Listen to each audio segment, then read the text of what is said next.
Hello everyone, welcome back. I've got my light on today, which is good. Just waiting for the live stream to catch up so I can make sure that my sound's all right. Hello everyone, welcome back. That sounds brilliant. So yeah, welcome in. It's lovely to see you all. Had a busy day, just finished a 6-hour stream on Twitch, really trying to commit, that's what I'm trying to do at the moment, committing to the streaming and trying to get more of that done and over the periods of time. So yeah, it's been a long day, but I really do enjoy these streams. And there was a point that I was thinking, oh, I'll just let it go for tonight, but I thought no, even if it's just for an hour, it allows me to clear my head and sort of like talk about what's happened and how to actually go forward. So let's get straight on with it without further ado. So had a wonderful session last night. I thought it went really, really well. We actually got, we had the intro to it at the tavern, which was really good. I suddenly realized that I forgot to rewrite this little bit here, which was a bit, but I was really pleased with it, because one of the things, I don't know if you were here when we first wrote it, but if you remember, I was trying that technique to show rather than tell, and the people in the Twitch chat last night were saying how realistic and cozy it felt, and I'd also put some music on in the background to emulate the tavern, and so there was that sort of like that total immersion feel, which went down really, really well. Everything went according to plan. I forgot yeah, I actually forgot I had named this person to Rroll20. I actually called him Percy in the end because I was a bit in a panic.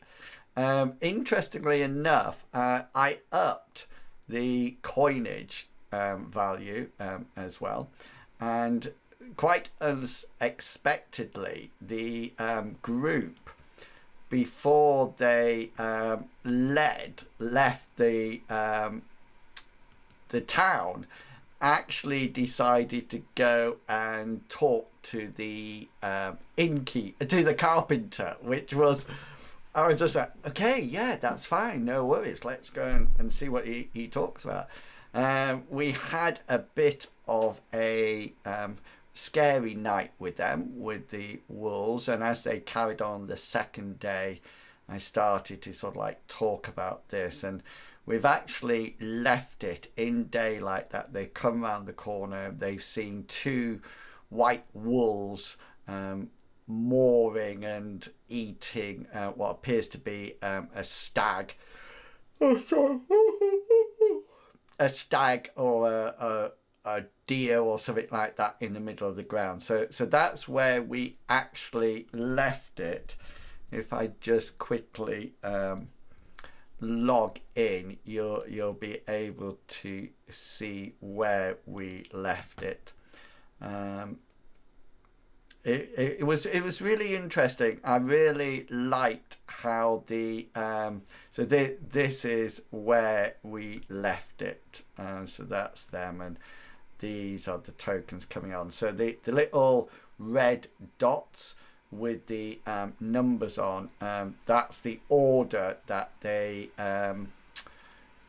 sort of like were on watch for. So when you have a token like that, you can hover over the dot, and if you press a 1, it goes into a 1, or you could press a 2, so forth and so on. So it's quite good, and especially for Mithras, there's well, any RPG game, there's a whole load of icons here that you can use to actually show conditions and things like that on the actual token. So this back pain one we use if they're prone on the floor. We use that one a lot, and this is the one that we use when they're shielded and things like that. So there's lots of possibilities. This one is if they got blade sharp on them, and so we can use all these, and they're really helpful to sort of like get that those conditions sorted on it. Right, let me just have a sip of my decaffeinated coffee, because of course I'm on decaf everything. I have to say there's some really in the tavern there was some fantastic role play. Ida lifted Belle up to check the silver nuggets, and Belle's got this fixation on goblins, and everything are goblins, you know, whatever it is going to be goblins. Bray's was fantastic using a deceit roll.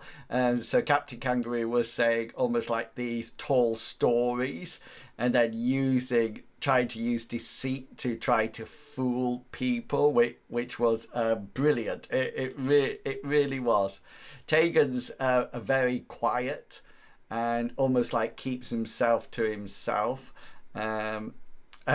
Bray's Rend Axe always refers to them as the ladies, all three of them, even though Tegan's actually a male. And it was interesting that they started to call him Tegan, and I had to sort of like interject, and they said, no, I think his name's Tegan. Because I checked at the beginning, so that was good. The dynamic lighting worked absolutely brilliant. I want to listen back to hear the volume of the in sounds to sound what it is like, and let me just say I put some special effects in when they all shared the room at night, which was brilliant. So we're actually ready for their first battle, their first combat, and I've got these should hopefully be set up already. The action points are wrong. That should be just 2 action points that I'm going to be rolling there, and I think I have a feeling that that's wrong as well. I might have to change that, but we'll see how it goes. I think it should be minus 1d4. I think if we just take the strength and the dexterity probably down, that might do it. I wonder what does the damage modifier? Is it just strength and size? So let's take that down to 10. It's just sort of like gone to 3d6s because it went so high. Let's take that down a bit. There you go. That's what we want.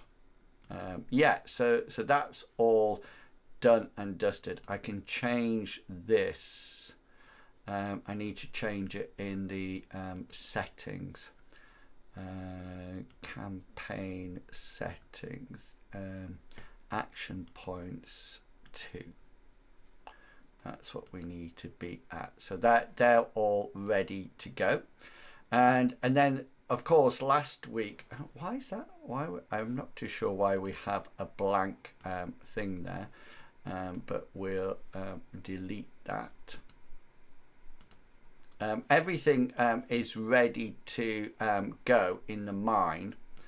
The only thing that I wanted to do tonight was work a little bit on the goblins and work on that, and then I think I've got this sorted, the ogre sorted. The last one is going to be fine, and then we've got the return outside when we actually have the interaction with Jezebel and Percy. So let's just this one is absolutely fine. Let's just go back to the articles here. Level 1 on the mine is done. I feel that this is sorted. I put the cage in, I've put the drop in, no sign of dead bodies, etc, etc. So that one's done, and I wanted to started to flesh out this one, this level 2 area, the home. Oops, let me get some capital letters in. The home of the goblins. Okay, so that's what we're going to have here. And as always, now I tend not to do a huge amount of writing because I want everything to be flexible. I want it to be flexible to sort of like be able to adapt and change. And so I'm just sort of like writing down just one second.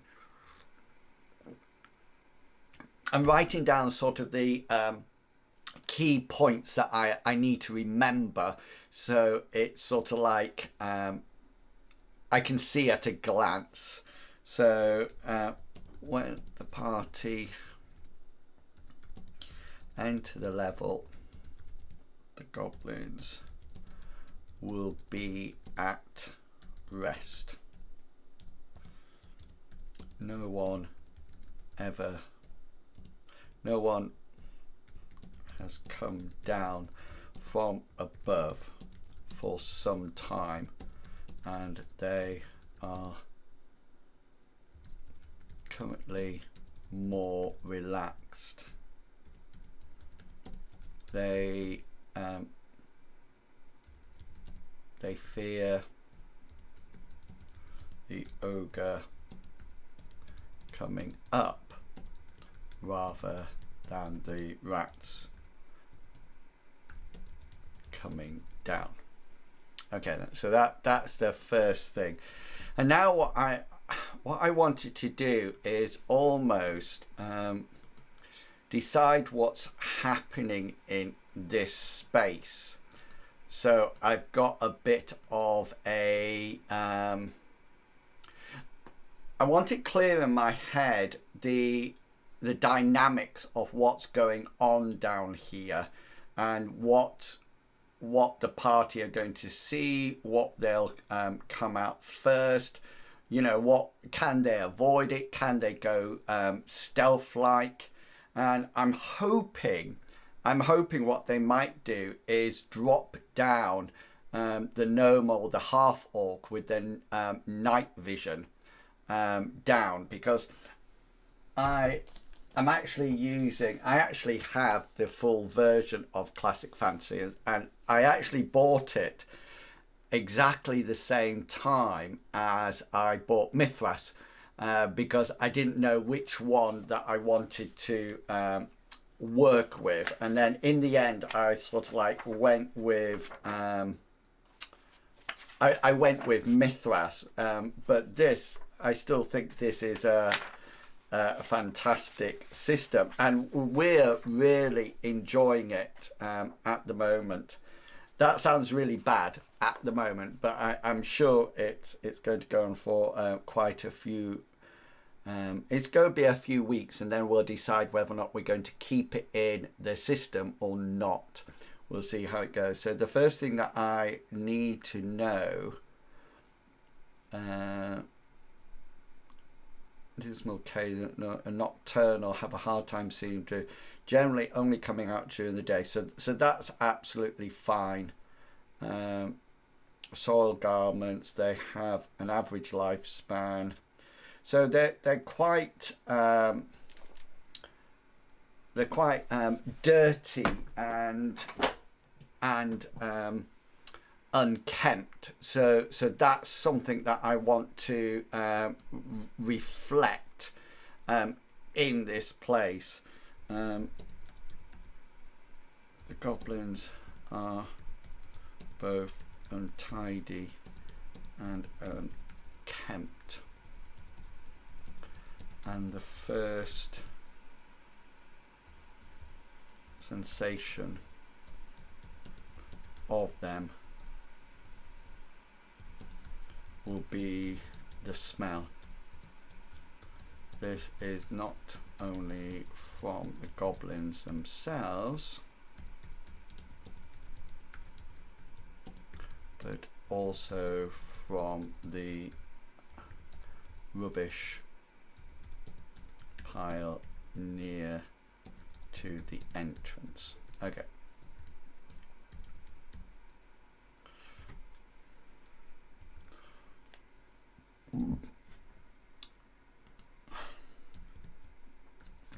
They are not combat ready,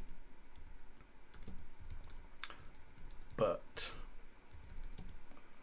one or more will let out a piercing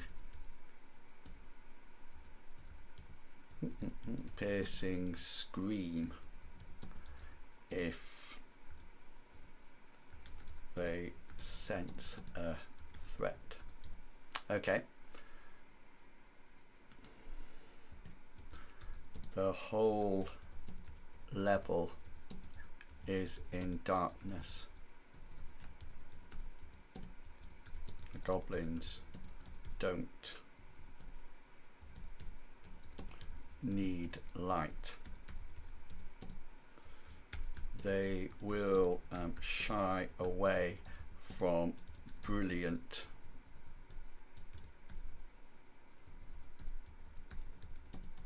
or very bright light,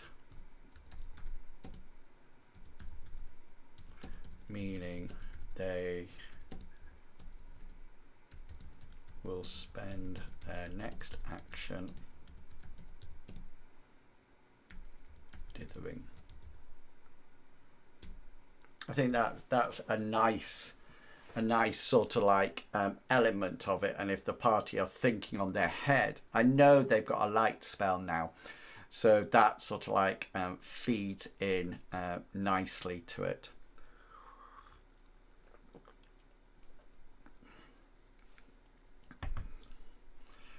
Right, I want to put here possible order of events. Okay, so this is sort of like giving me an option of what could happen, and then what I can actually do with this is then I can sort of like change it anytime I want, but I want to have some idea of what's going to happen. So I think I'm going to call these two goblins here. They're going to be the first ones that are going to do something, and they're going to be carrying garbage and stuff to throw in the rubbish area, and they actually see it as an area to grow fungus, and that's an idea. I might put let's just take let's just copy that. That's a good idea, isn't it? If we just pop in here some let's just move that to the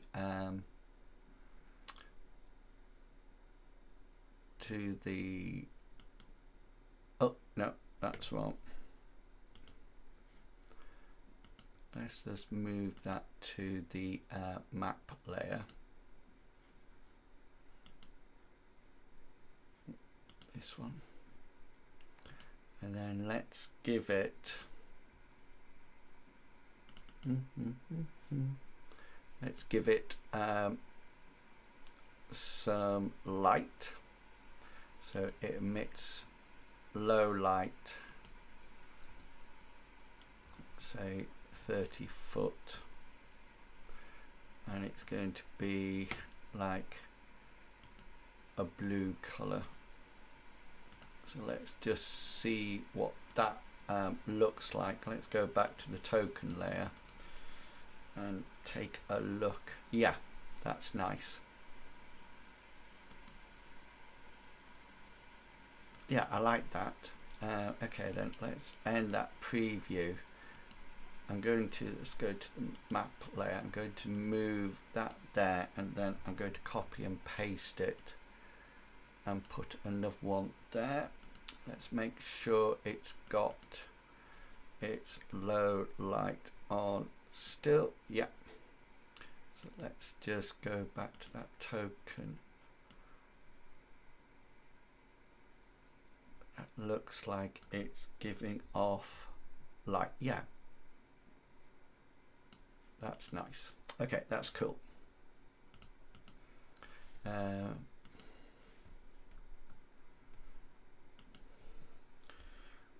Two goblins. Oops. I don't know why we're underlined here. I know. Two goblins will be making their way to the mushroom growing area, carrying refuge from the kitchen area further down the tunnels.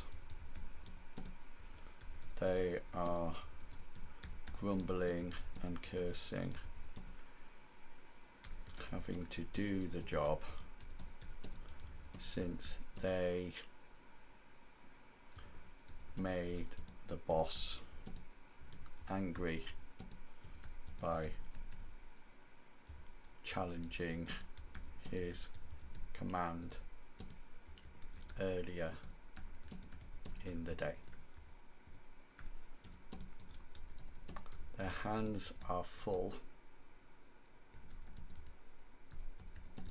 but they have short swords on their belts. Can I say that one thing that I really miss, and I love the front of Classic Fantasy when it says Dungeoneer Adventures D100 style, because it really takes me back in time to when everybody was going down dungeons, you know, when it was truly Dungeons and Dragons. I think the other thing that made the game go so well last night was the players' understanding of the skills. You know, they understood those. But I have to say there was one part, and you'll see it in the video, that we honestly can't remember what skill is used to cast a spell, because so Medivac quickly looked it up for us, which was brilliant. But we're quite used to that as a group, and we quite like that interaction. It's very much not a case of I know all the rules. I'm more than happy for them to have the rules and to talk about it, and they never ever quote rules or something. Oh well, no, they do, but they do it in such a way that it's a helpful discussion rather than you got that wrong in rules, which is how I think it needs to be. Okay.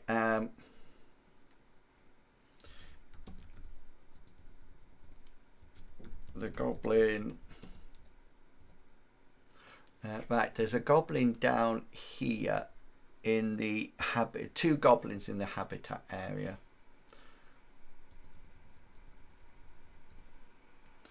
2 goblins in the habitat area are asleep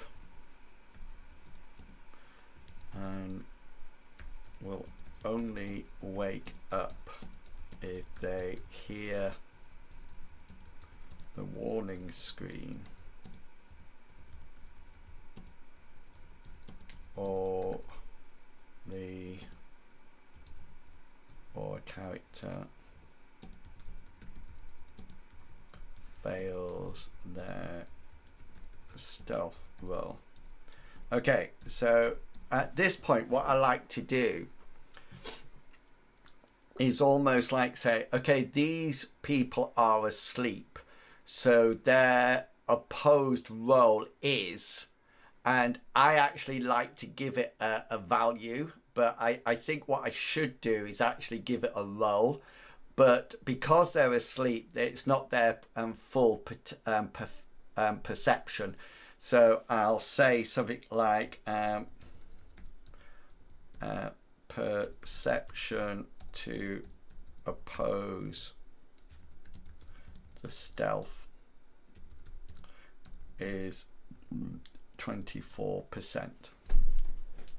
So I'll roll a d100, and if they manage below 24, they might hear the stealth characters. So as long as the stealth characters get above 24 on their roll, then and they succeed, then that's it.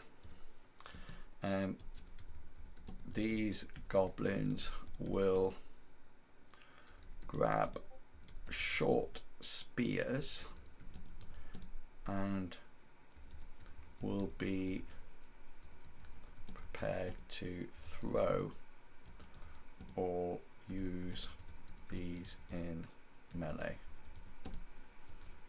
They also have small daggers in their belts. Nice. Okay, so that's those 2 done. I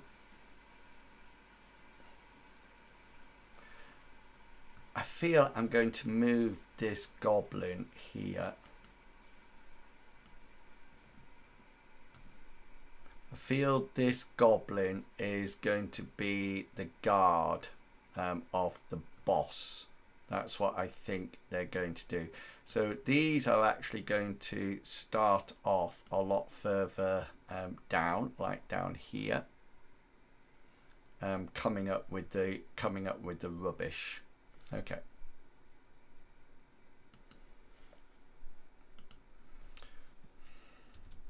In the boss cave, there are 3 goblins. The boss, the shaman, and the guard.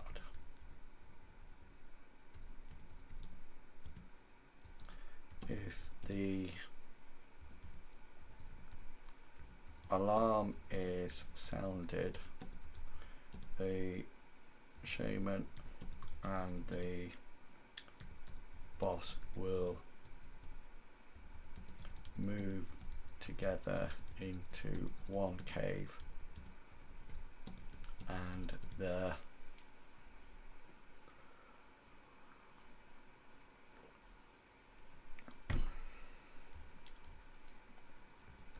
guard will take a defensive stance to protect. The guard is carrying a spear and short sword. The boss has a rather big club,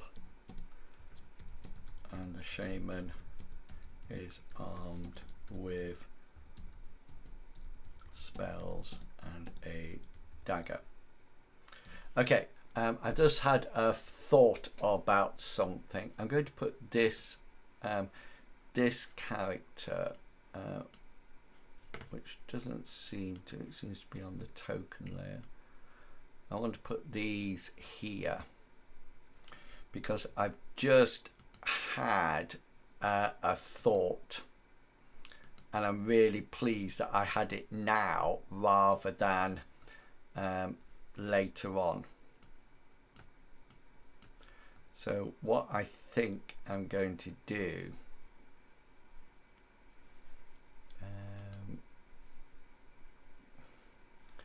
I'm just going to say, let me just pick this and draw a rectangle, I think, and we'll give it a greyish colour, and it's not like this colour on the outside. Okay, so this here is going to be the shaft down to the next floor. Let's just bring that over there. Okay, let's pop it up here.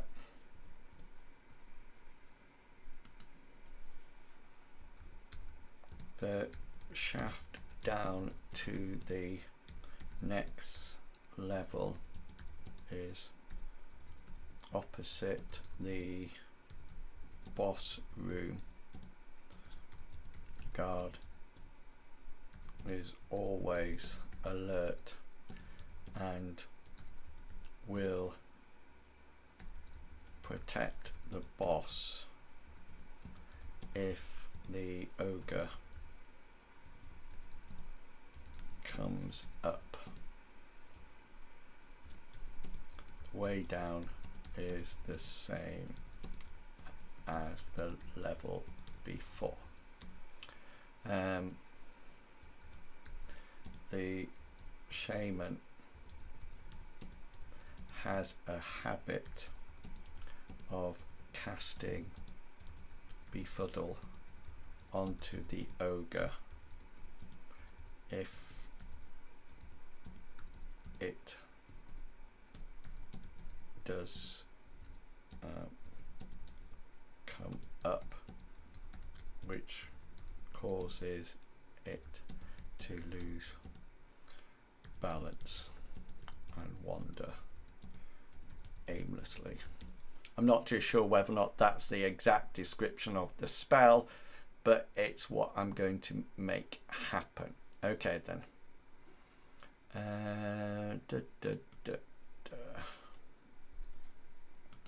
So down here, shaman's spells. Okay, so we need befuddle. We need that, and it depends what other spell we decide. I don't want to give him too many spells, but I do want to give him some spells just to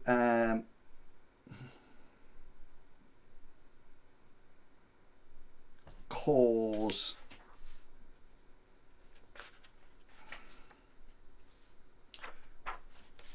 does he have a befuddle spell? Surely they must have a befuddle spell.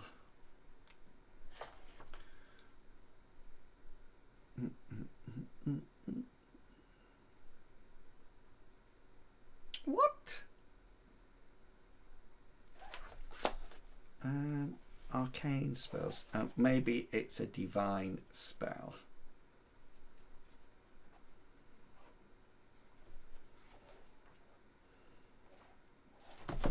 Maybe it's just in. Maybe it's just in the imperative. Let's have a look.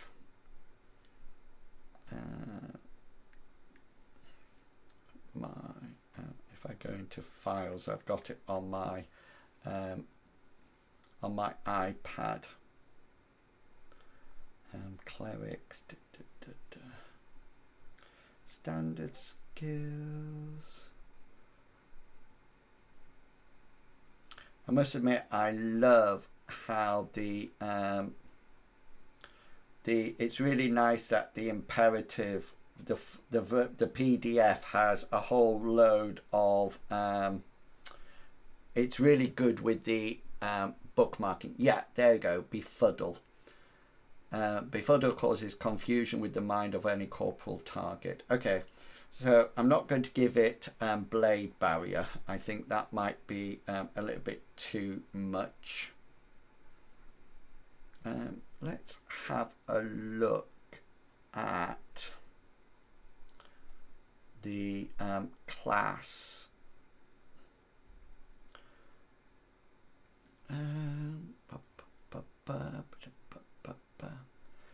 Deflect might be a nice one.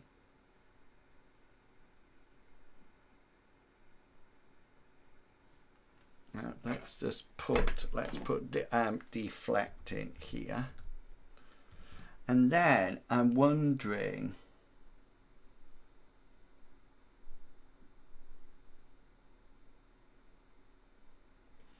I think I might add web. I think that might be a nice combination for it, for the shaman. So he's got a bit of a few spells at its disposal. So let me just put here what I need. Casting time 1 turn.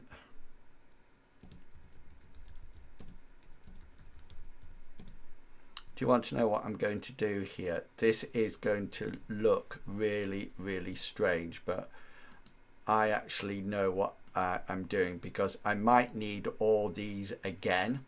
So what I'm going to do, and I can always look it up on the book, of course, but sometimes it's just good to have them ready in here. So I'm going to add a document. You'll see what I'm going to do in a second. Call it befuddle.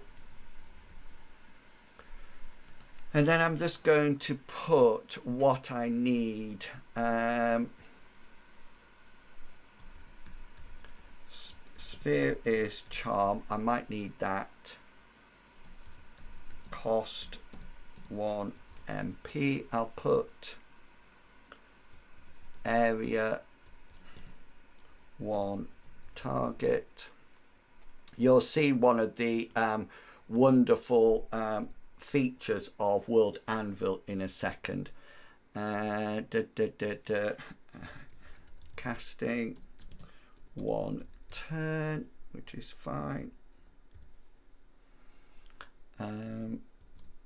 Duration 30 minutes. Range 60 foot. Resist willpower. Okay, can still act in self-defense but cannot initiate any constructive activity. Any sort of attack or threatening action instantly breaks the spell, whether or not is directed specifically at the befuddled target. Okay. Target can still react in self-defense.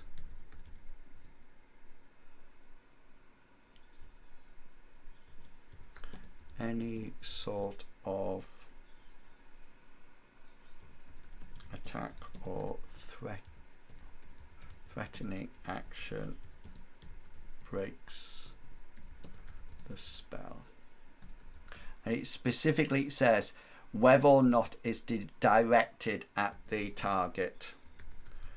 Whether or not it is directed at the target. Okay, so that's good. So that's let me just do the wonderful Grammarly check now. So this is now saved as a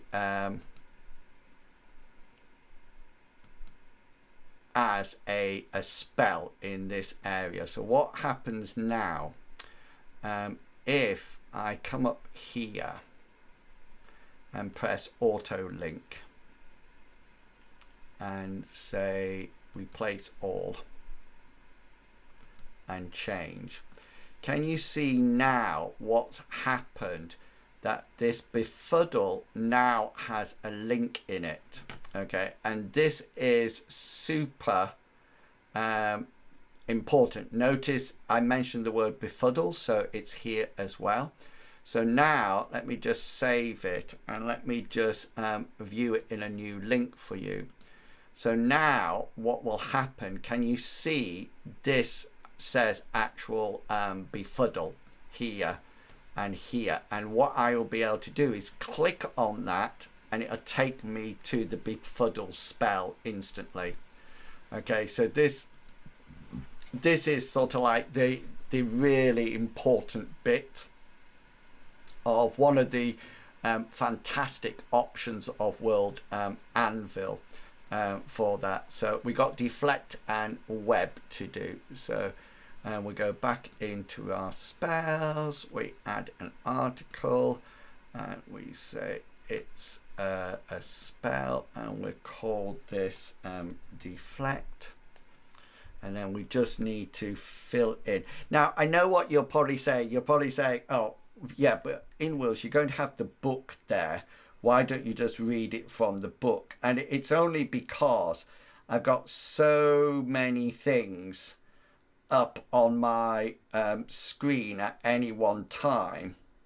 Sometimes it's extremely difficult to find things. So the sphere of this, the sphere of this spell is protection. The cost is 1. The area is 1 target. Casting time is 1 action. So this is important. So this is 1 action, not 1 turn. Duration is concentration. That's important. So there's rules in both Mythras and Classic Fantasy about maintaining concentration. So if you take a hit, you have to make like a successful willpower roll. Range, touch, resist, none. Okay, so what deflects wards that against any tiny impacts of foreign materials such as raindrops, clouds, or mid or even flying sand. The protection is limited to individual objects smaller than a fingernail and cannot prevent normal. Okay, then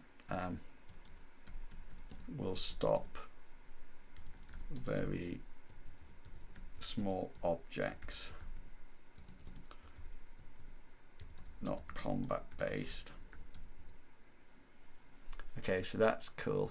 So he's got that spell and it's no use in the combat situation, but I'm still going to give him the spell because I think it's I think it's a nice spell to actually have.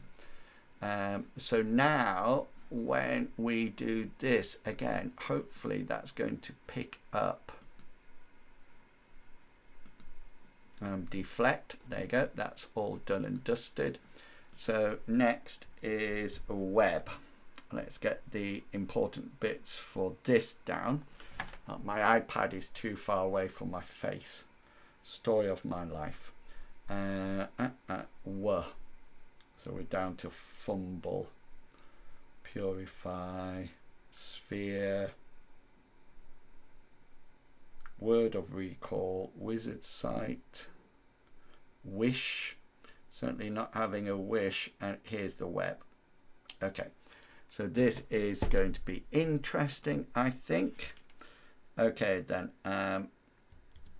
cost 3 plus 1 per intensity. So what this means is that the magic will cost 3 magic points, but that will actually only cast it at intensity 1. So intensity is almost like the power of the spell and how you need to dismiss it.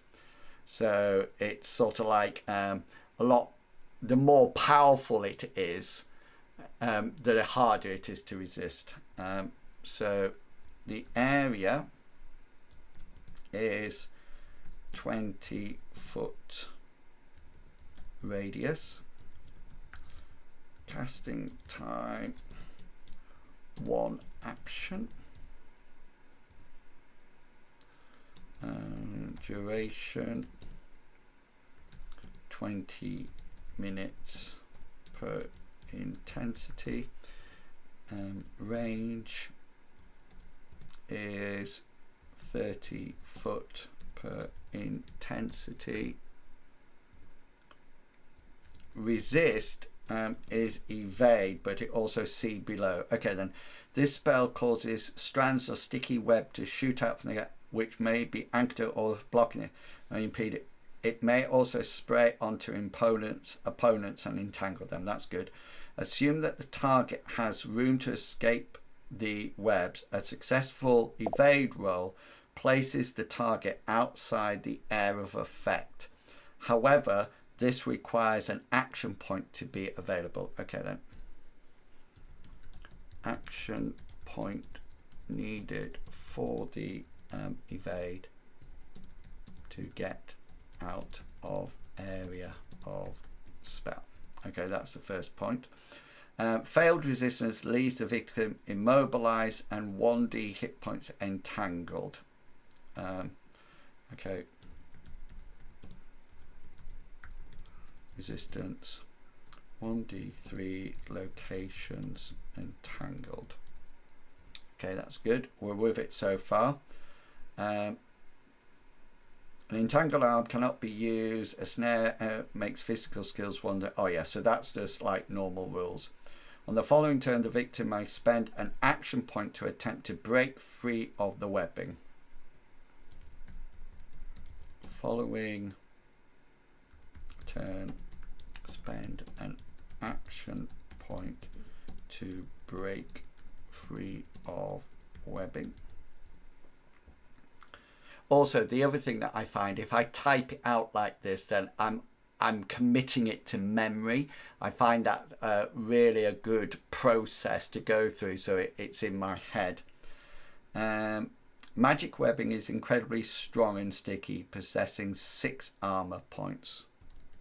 Web has 6 AP and HP equal to 3 times spell's intensity. Okay, that's nice. Attempted to break free. Opposed roll. Break free. Opposed roll of brawn versus web stickiness, which is the arcane casting skill. So this is important now. So we need to have this shaman needs a skill level. So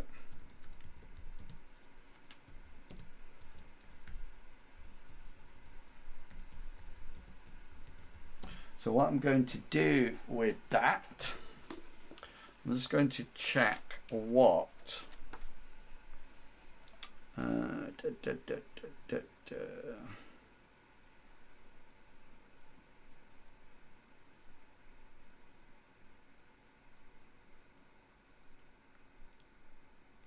So it says that their attack skill is 52. So I think I'm going to say that it's going to be 26%. I think that's what I'm going to say. I might change it later on. Okay, what else has to happen here? I don't really want to stick the whole of the party up. Attempt to cut the free to users despite the popular. Okay, then. So that's fine. I don't need any more than that. So this is, so create that article. That's cool. And then here, if we auto link again, replace all, then you can see it's all done and dusted. So that's good. So we've got now the guard has, just let me check here.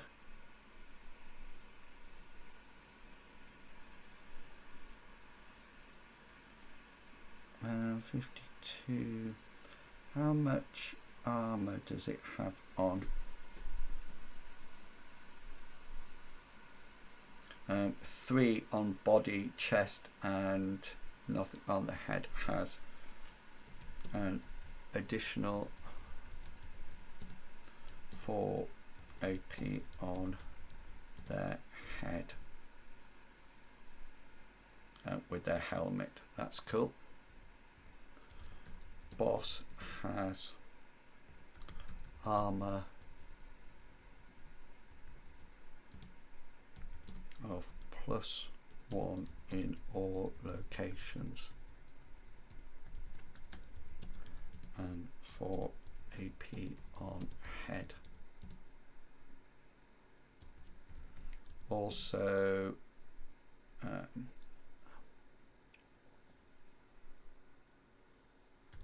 has a combat style skill of 58%. Club will do 1d6 points of damage. Let me just check that.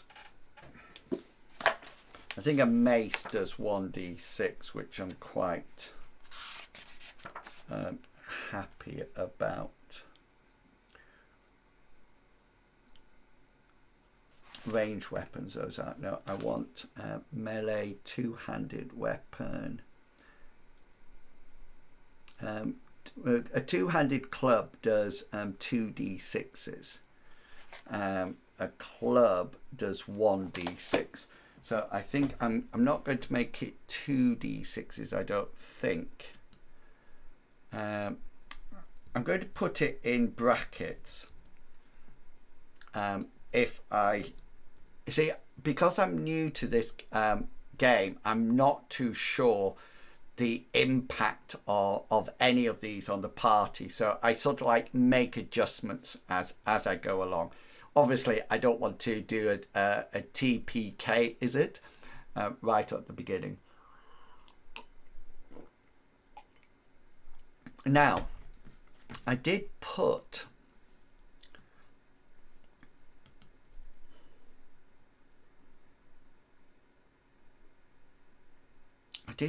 some magical items in this, but I can't remember where I put them. I think that's fine. I think that works really well. Was it in the third? In this one that I put them? Oh yes. This is where I put the and I thought these are going to be lying around somewhere, you know, almost like cast to one side.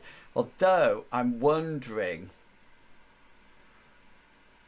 whether or not the shaman is actually wearing the +1 ring of protection.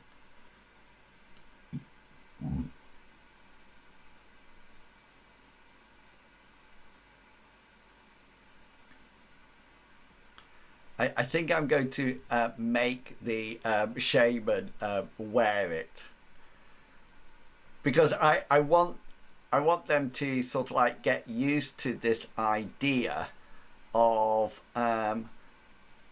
you know, I don't want to get to the idea that magical items are always lying around. I mean, they're probably be used. The shaman is wearing a dragon skull ring that looks dirty and of little quality. It is actually a +1 ring of protection. There we go. I need to check. That's a good point, isn't it? Because I know what +1 rings of protection do in D&D. But what on earth do they do here? A ring of protection +1 provides +1 of armor while worn. In addition, adds 5% bonus to resistance rolls. The bonus provided is not adversely affect. A ring of protection may be worn. Okay then.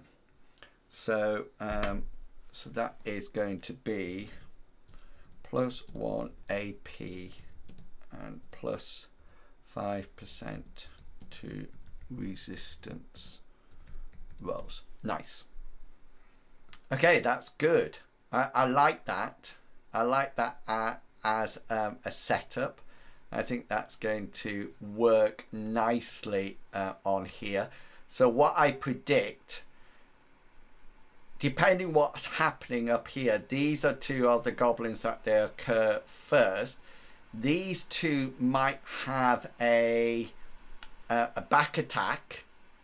We might be able to sneak them round the back, and then this will be sort of like the final battle. And I am going to separate them probably out like this.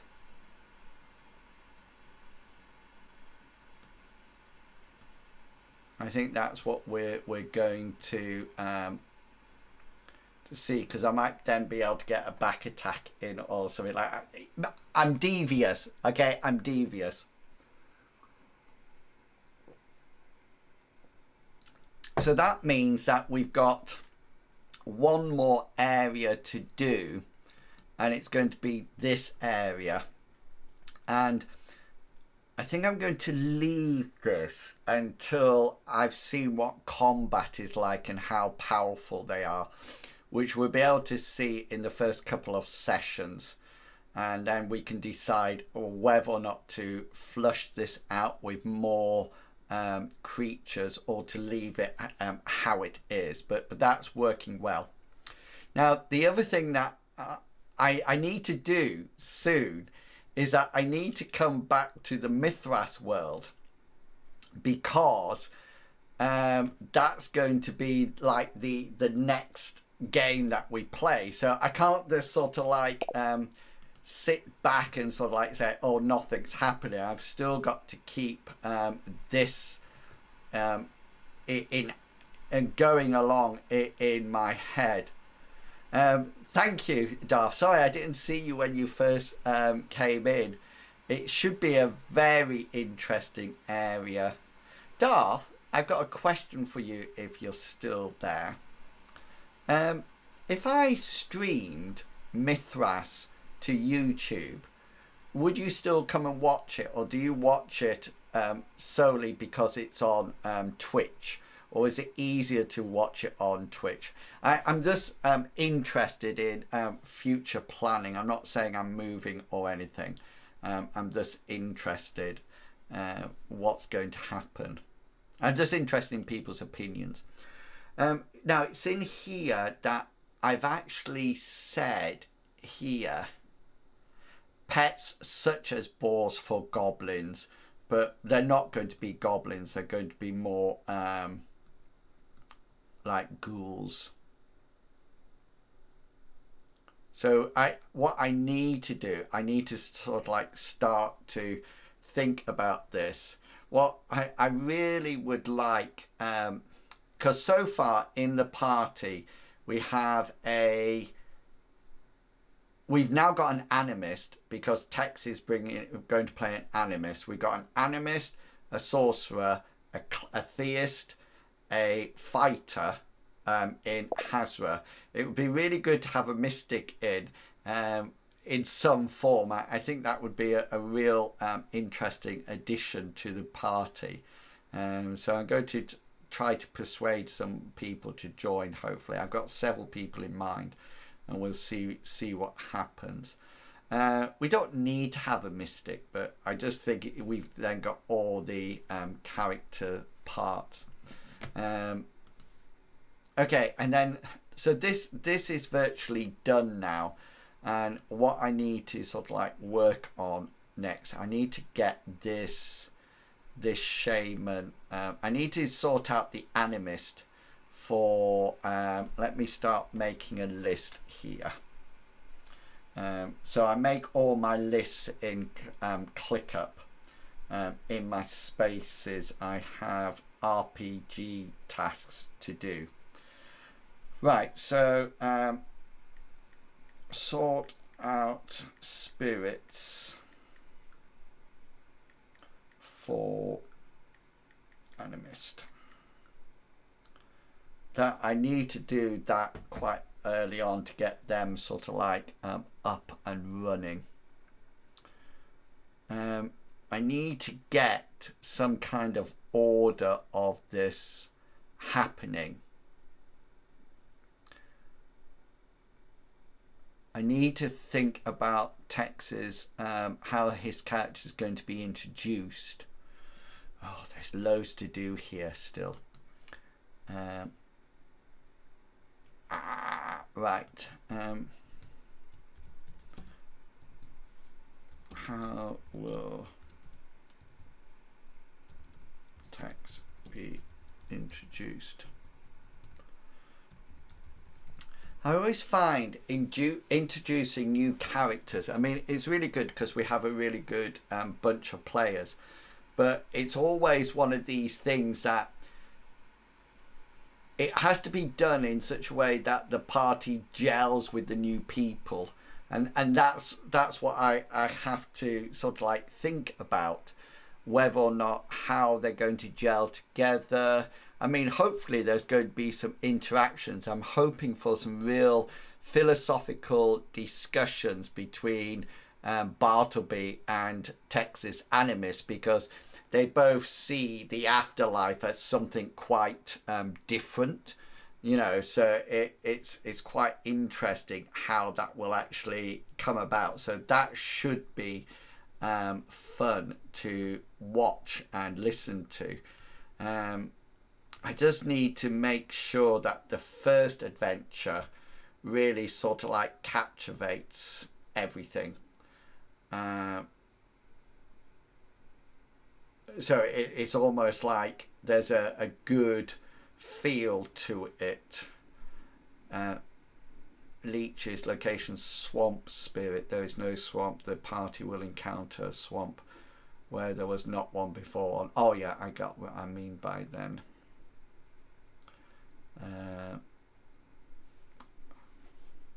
So now that I've got the classic fantasy adventure roughly sorted, now I think I need to start ploughing in time to this one and actually start to get some kind of overview. So this is basically just my next adventure.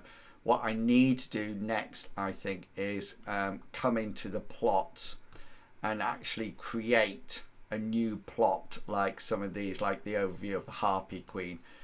So this was the Harpy Queen one, as you can see here. And then get something like that set up and ready. I love Matilda the Hermit in this one. I really like that that character. It was such a fun character.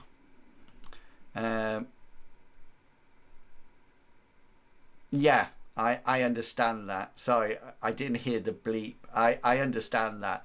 I'm just interested where the audience lies, and that's all at the moment.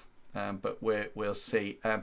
Just to let you know, Darth, we're probably going to start half an hour later as well. I'll make an announcement on the Discord. It's just to help one of the players. So we'll start about half an hour later, but we'll finish at the same time. Mainly because I'm drugged up by then, and if I don't finish at 10, I'm likely to fall to sleep. And then that'll be it. Do you know, it's times like this that I start to almost like get, you know, when you're at work and you've got a lot to do, and you sort of like get stressed about it and panicky. I get like this with this now. So now I'm sort of like thinking, oh, I've got so much to do with this. I've got this to do. I've got this to do. I still need to do that. I don't know what I'm going to call the next adventure. And it's really interesting because, of course, I mean, literally, if I, you know, said to the group, I'm sorry, I need another week to get the adventure together, they would say, yeah, that's fine, not a problem at all, you know. But it's just what the pressure that I put myself under all the time to sort of like get things done. And yeah, I very rarely, me myself, cancel a session because I need the time, if that makes sense. I'm always sort of like trying to plan ahead and trying to sort of like keep up to date with things. So yeah, so now that Classic Fantasy is underway, I now need to think about the next Mithras adventure. I think, I'm not too sure, we'll only have one Classic Fantasy adventure. And then what I might do, rather than having, we normally have like 2 M space, 2 destined.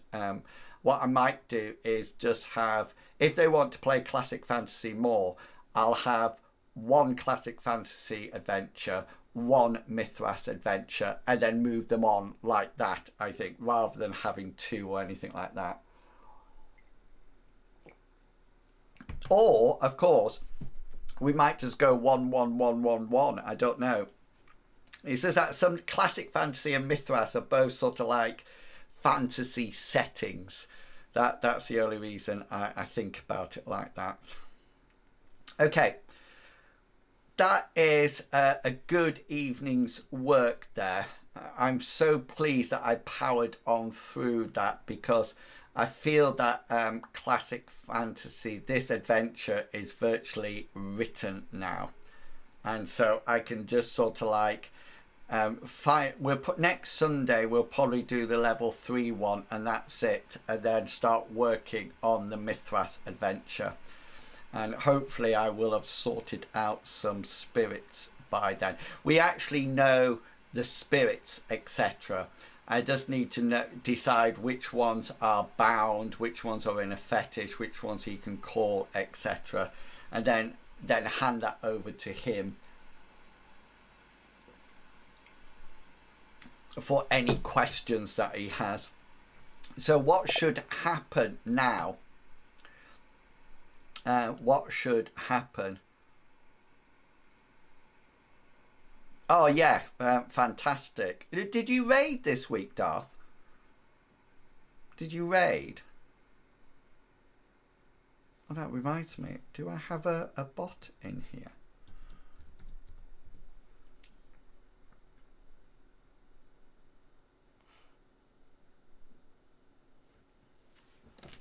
Let me just see whether or not my bot's in.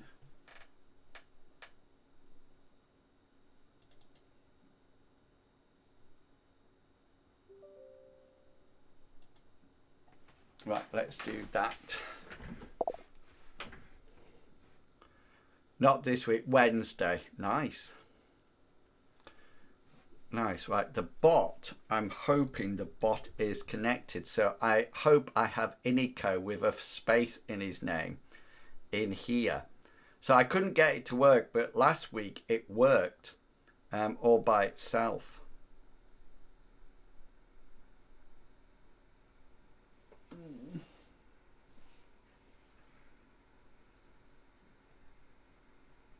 All of a sudden it pops up. Let me just make, ow, oh.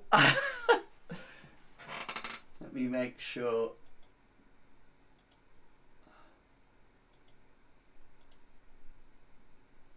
Well, it looks like it's signed in.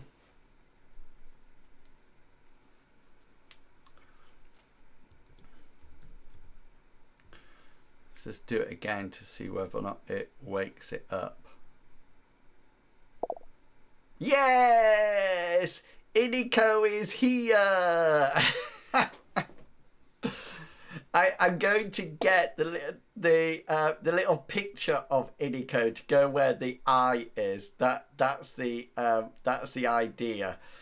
So we've actually got Inico in here. I've had to put a space in his name because YouTube won't allow one name, but it's there in any case as Inico, so that's brilliant. 4 likes tonight, that's good. That's brilliant. A long day, 6 hours stream, and I'm going to try to do that. I'm going to try to do that more often. I really want to concentrate on Elder Scrolls Online on the weekend and just try to build up my gaming knowledge and do, rather than a 2 hour of one game, because I was just thinking, if I do a 2 hour of one game, that's not enough time for people to even find me, let alone follow me. So a nice big chunk, and then role playing on a Saturday night and here on a Sunday night. That's going to be the plan. And more videos coming out, of course, on my YouTube channel. I've changed the top of my YouTube channel. Let's see if you can see it. Da, da, da, da, da, da. I've got this up at the top. I think the writing's slightly blurry. But I'm going to change that a little bit, but I've sort of like rebranded it. There's a gap here because it's not for, sometimes it sort of like has something else there and you don't see it. So these are all the videos that I just noticed. I don't know if you noticed that. Look, so this is my recommended channel and that's me. I'm actually on my recommended channel. How cool is that? How cool is that? Brilliant. So right, so this is all done and dusted. We're here for the next adventure. I've got my turn order already if I need it. And that's all done and dusted. And we'll see what happens in this battle tomorrow. Sorry, next Saturday. That'll be absolutely brilliant. So thank you for coming along tonight. I need to. I would normally do that last dungeon bit, but I feel what I need to do is wait until I see how the combat is going, and then I can work on it then. Oh, it's interesting, look. Inico on here, because it's green, you can see through it, which is absolutely brilliant. I love that. Just favorite that, and then we can share that on there like that, which is cool. Excellent. So I'll see you. The Classic Fantasy actual play will be published on Wednesday for supporters, with those people who subscribe via Patreon or Ko-fi. and then it'll become available for everybody to watch the week after. So it's always like 2 weeks away. But of course, you can watch it for free if you come along and watch us on Twitch, because anybody can watch the live show of it. Okay, I'm going to sign off. Thank you so much for coming along. I hope that was helpful. Thank you for ideas, etc., etc. And I'll see you all next time. Until then, I hope all your post rolls reward you with a well-deserved special. Have fun, everyone. Happy myth-rasing, and I'll catch you all later. Goodbye.